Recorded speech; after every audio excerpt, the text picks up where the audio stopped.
Voilà, nous sommes très heureux encore de vous recevoir un message d'espoir. Recevez chez vous le shalom de Dieu.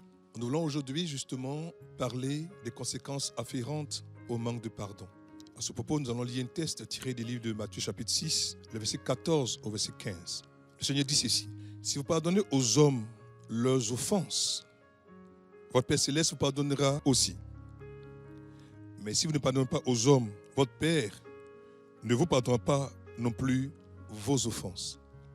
L'invitation qu'aujourd'hui je voudrais nous amener à accepter est celle qui consiste justement à amener les hommes et les femmes qui aujourd'hui nous écoutent un message d'espoir et de prendre conscience que ne pas pardonner est une grosse affaire. Ne pas pardonner, c'est nous emprisonner. Ne pas pardonner, c'est nous faire du mal. Ne pas pardonner, c'est ma foi désobéir à un commandement express du Créateur qui nous invite, qui nous encourage à pardonner. Vous pouvez me répondre pour me dire: cher pasteur, vous ignorez ce que j'ai traversé, comment j'ai été violenté, comment j'ai été trahi, comment j'ai été abusé, comment j'ai été rejeté par mon père, par ma mère, par mon frère, par ma soeur, par cet ami à qui je vais tout confier, qui m'a trahi, qui m'a blessé. Ma dignité a été vilipendée et exposée. Aujourd'hui, je suis la risée de tout le monde. Un secret bien gardé qui a été partagé a été dévoilé. Et la douleur est tellement atroce, la douleur est tellement insupportable qu'aujourd'hui, tu te renfermé. Mais laisse-moi te dire, cher frère, chère sœur, cher ami, jeune homme, jeune fille, qui a pu subir cette offense, cette douleur, cette agression, cette attaque. Si Dieu dit de pardonner, c'est parce qu'il sait que ne pas pardonner nous expose à tellement de difficultés et tellement de douleurs. Car l'être humain, il est certes physique, mais il est avant tout un esprit. Il y a une âme.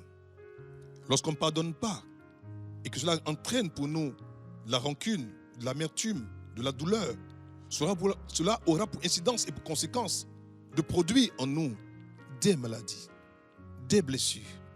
Et ce terrain sera propice, même si vous ne le savez pas, à la manifestation des démons, des esprits, et à la douleur, et à la maladie, et souvent à des blocages. Je vous en supplie, au nom de Dieu, au nom de l'amour de Dieu, quelle que soit la profondeur, quelle que soit la noirceur, quelle que soit la douleur, quel que soit l'état de ce que vous avez vécu, je vous convie, je vous invite, je vous supplie, par les compassions de Dieu, à ouvrir vos cœurs au pardon de Dieu, qui pour vous sera salutaire. Car la vie et la mort sont assurément au pouvoir de la langue. Si une langue t'a blessé, une autre langue peut te guérir. Et aujourd'hui, je prie que mon Père et mon Dieu, le Tout-Puissant, le Dieu qui n'a pas changé, celui qui le premier t'a aimé, qui lui aussi a été rejeté, a été repoussé, a été haï et a été tué, qui même au soir de sa mort a pardonné, t'invite maintenant à pardonner. Alors, pardonne et sois guéri au nom précieux et au nom puissant de Jésus-Christ de Nazareth.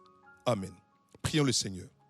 Seigneur, nous prions maintenant pour cette sœur qui nous écoute, qui a été violentée, pour cet homme qui a été trahi, pour cet enfant qui a été rejeté, pour cette femme qui a été abandonnée, afin que cette douleur qu'elle a, ce poids lourd à supporter, soit ôté par la force et par la puissance du Seigneur Jésus-Christ de Nazareth. Que la force, que la paix, que la libération qui vient du Saint-Esprit soit avec vous et vous libère, vous fasse sortir maintenant de vos prisons sentimentales, émotionnelles et familiales. C'est au nom de Jésus-Christ que nous avons nettement et pleinement prié. Amen. Portez-vous bien. À très bientôt. Au revoir.